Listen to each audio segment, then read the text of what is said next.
মানিক মিয়া হচ্ছে বাড়িতে নাই, তো আমি হচ্ছে মানিক মিয়ার বাড়িতে এখন আছি। আমার পাশে হচ্ছে ভাবি, উনি হচ্ছে মানিক মিয়ার বউ, উনি হচ্ছে মানিক মিয়া।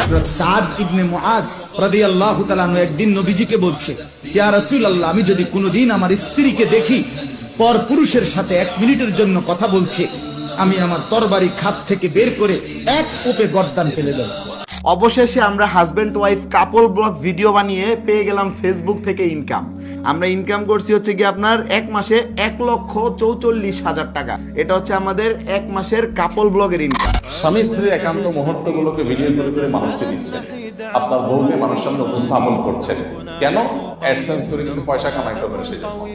তো এতটুকু লজ্জা যার নাই, সে তার স্ত্রীকে সোশ্যাল মিডিয়াতে তার স্ত্রীর সৌন্দর্যকে সেল করছে কিছু টাকা কামাই করার জন্য। মানুষের চোখের ক্ষুধা মিটাচ্ছে, মানুষের চোখের চাহিদা মিটাচ্ছে, এটা মিটায় সে কিছু টাকা কামাই করছে। এটা হলো নির্লজ্জতার চূড়ান্ত রূপ।